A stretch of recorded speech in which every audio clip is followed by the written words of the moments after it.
예, 남의 집 담장 안으로 들어가서 여성을 훔쳐보던 구 의원이 공천을 다시 받아서 또 당선되는 일이 있었습니다. 법원은 벌을 주었지만 당과 의회는 그러지 않았던 것이죠. 물의를 일으킨 지방의회 의원들은 이렇게 여론이 잠잠해질 때쯤이면 다시 돌아오곤 합니다. 강희연 기자. 인천의 한 구의회입니다. 사무실에 있는지만 한 번만 좀. 안 나오셨어요. 구의원 A씨는 지난 2015년 남의 집 담장을 뛰어넘어 창문으로 20대 여성을 훔쳐보다 재판에 넘겨졌습니다. 법원은 범죄 사실을 인정해 벌금 100만 원을 선고했습니다. A 의원은 항소했지만 법원은 이전에도 비슷한 방식으로 피해자에게 고통을 줬다며 받아들이지 않았습니다. 낮에 모임 있어하고 낮술하고 좀 가다가 그 낮은 경계턱을 좀 넘은 게 그렇게 됐는데요. 저도 많이 반성하고.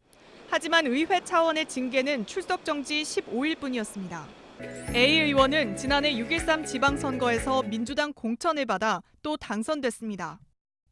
지난해 연말 캐나다 해외 연수에서 가이드를 폭행해 제명된 예천군 의회 의원들도 의원직을 되찾기 위한 소송을 진행 중입니다. 의원 측이 낸 소장입니다.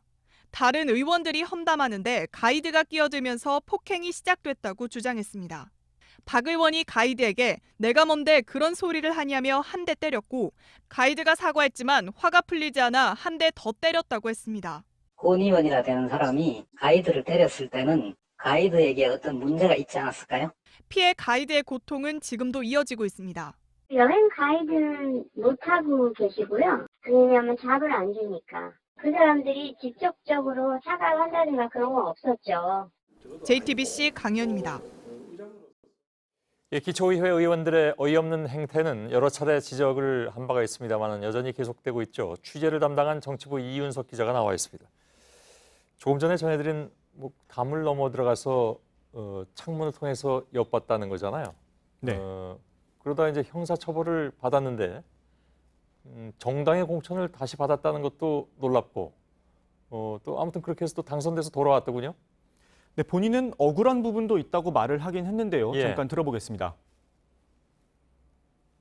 공천심사위원회나 그래서 다 소명하고 좀 억울한 면도 있고 그래서 그게 소명돼서 다시 공천을 받은 거죠. 예. 그래서 그 억울하다는 건 어떤 뜻입니까? 네, 해당 의원을 만나서 직접 얘기를 들어봤더니 공개된 길이었다. 또 낮은 경계턱에 불과했다라고 주장을 했습니다. 담장이 아니라요? 예, 맞습니다. 예. 그런데 판결문을 보면 담장을 뛰어넘었다라고 나오고요. 또 2심 재판부는 피고인이 이전부터 비슷한 방식으로 피해자에게 적지 않은 정신적 고통을 가한 것으로 보인다고 했습니다. 아, 일종의 스토커였다는 얘기인가요? 그런 식으로 표현이 돼 있는데요. 예, 예. 주거침입으로 처벌을 받긴 했지만 단순 주거침입만으로 보기엔 어렵다는 지적이 나오는 배경이기도 합니다. 예. 이 의원은 그날이 처음이었는데 자신에게 다 했다고 한 것이다라고 반박을 했습니다. 예. 근데 이제 더 큰 문제는 이 사람이 공천을 또 받아가지고 당선이 됐다는 거잖아요. 그 민주당? 네, 맞습니다. 예. 당에서 뭐라고 얘기합니까? 네, 민주당 관계자에게 이유를 좀 물어봤는데요. 구체적인 해명은 없었고요. 당헌 당규에 따라 진행했다라고 답을 해줬습니다. 예. 이 민주당 당헌 당규를 보면 국민의 지탄을 받는 형사범 중 금고 및 집행유예 이상의 형이 확정된 자를 배제할 수 있다고 나와 있습니다. 예. 그러니까 벌금형을 받았을 경우엔 공천이 얼마든지 가능하다 이런 얘기로 볼 수 있는데요. 예. 다만 또 다른 당 관계자는 이 기초의원의 경우 당 차원에서 꼼꼼히 검증하기가 현실적으로 불가능하다고 말하기도 했습니다. 그 당에서 공천을 하는데 꼼꼼하게 검증을 못 한다는 건 왜 그런 겁니까? 일단 기초의원 숫자가 워낙 많기도 하고요. 아, 예, 예. 또 공천 과정이 투명하지 않기 때문인데요. 시민단체 관계자의 얘기를 들어보겠습니다. 예.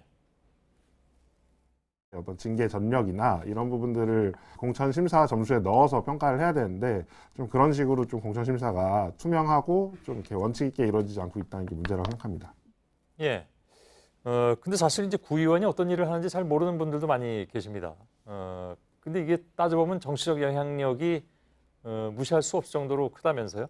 네, 맞습니다. 이 구의원은 구청의 예산 집행 동의나 예산을 삭감할 수 있는 권한을 갖고 있습니다. 국민들하고는 아주 직접적인 연관이 있는 그런 예, 일이군요. 맞습니다. 예. 지역에선 정치적 영향력이 결코 작지 않다고 볼 수 있는 부분입니다. 예. 어제 그 뉴스룸이 보도한 인사청탁 같은 것도 그래서 가능하다 이렇게 봐야 되겠군요. 네, 맞습니다. 사실상 인사청탁이 아니라 압력이었다라고도 볼 수 있을 것 같은데요. 예. 서울의 한 구청 관계자는 의회와의 원만한 관계를 위해 각종 청탁을 들어줄 수밖에 없다고 말했습니다.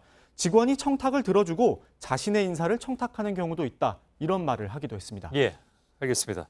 여기까지 듣죠. 이윤석 기자였습니다.